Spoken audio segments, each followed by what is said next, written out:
Welcome to the Parsha Perspective. Each week, we will delve deep in a weekly Torah portion to find a practical and insightful way to enhance your daily life.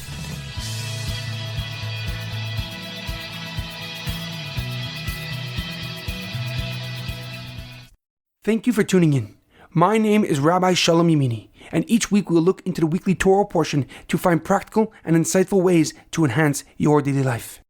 This week's Parsha Perspective is in honor of the Refuah Shlema, the complete and speedy recovery of HaRav Amitai ben Shoshanna, Leah Mintche bas Gittel, and Shaul ben Berta. This week's Parsha Perspective is in loving memory of Edward Ben Efraim, Shlomo Ben Edward, and Yirachmiel Daniel Ben Gedalia. May their souls be uplifted and may their memories be a blessing. This week's Parsha Perspective is in memory of the Lubavitcher Rebbe's father, Reb Levi Yitzchak Schneerson. His Yahrzeit was this past Wednesday on the 20th of Av.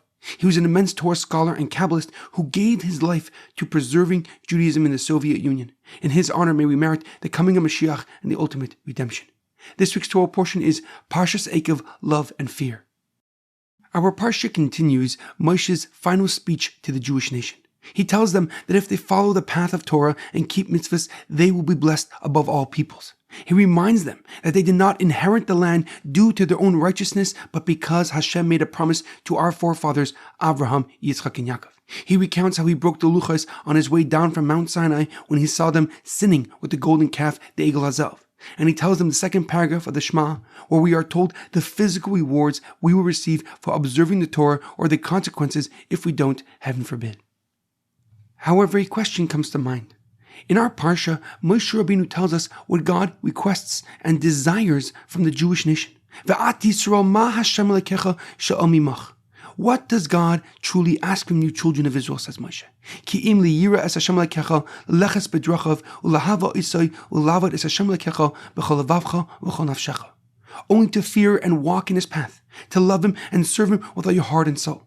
And although this may seem simple, this simple request has been a lifelong struggle of every single Jew. So why does Moshe make it seem so simple and easy? Rashi Rav Shlomo Yitzchaki, the leading commentary on the Torah, gives us a simple explanation.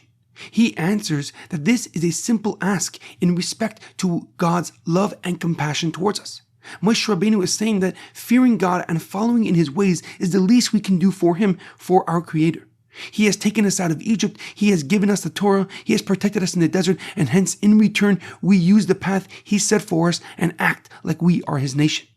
Rashi continues that the Talmud in Brachos learns from here that everything is in God's hands except for fearing and loving God. Only we can invoke the feelings of devotion and commitment towards our Creator. And therefore Moshe emphasizes and highlights what is in our capacity and how we must show gratitude to God. However, the Orach HaMakadosh, Rav Chaim Ibn Attar, a Moroccan commentary and Kabbalist, gives us a deeper and more profound explanation. He writes that Moshe Rabbeinu is telling the Jewish people for eternity how to develop a relationship with God. It is not by chance that we acquire a meaningful and deep connection with God, but through trust and hard work. And it begins by recognizing His greatness and following in His ways even if we don't understand. But, says Moshe Rabbeinu, the more we travel on God's roads, the more we see His light peering through the darkness. The more we see His kindness and compassion in every situation and circumstance. Hence, we start to be overwhelmed with feelings of emotion, affection, love, and praise for our Creator, Melech Malchim Lachim, the King of Kings. The Orach Chaim continues that despite Moshe making this deep and real connection sound simple, nothing is more challenging in reality. To love and cherish a God that allowed such pain and suffering to plague our history, that seemingly enables evil to thrive while the moral and virtuous are overrun. Belief and trust in God is the biggest challenge we have always faced. Yet Moshe Rabbeinu says, this is the exact task that we are charged with overcoming, not only because God values our effort, but because we can truly prevail. Just as Yaakov Avinu fought with the angel and won, we can beat our challenges.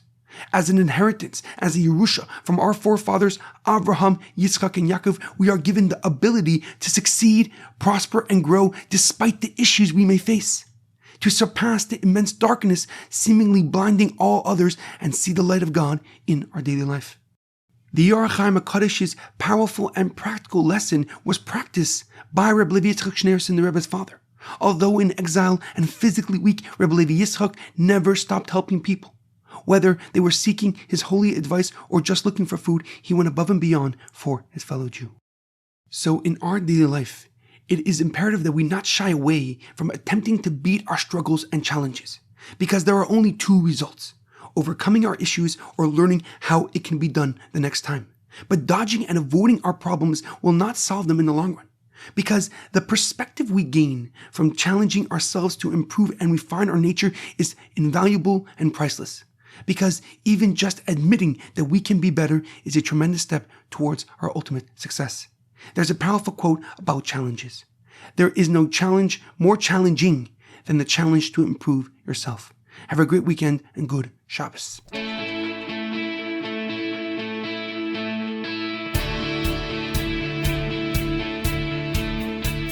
Thank you for tuning in to the Parsha Perspective. Check out our website, theparshaperspective.com. Send thoughts and comments to theparshaperspective@gmail.com. Till next time, thanks for listening.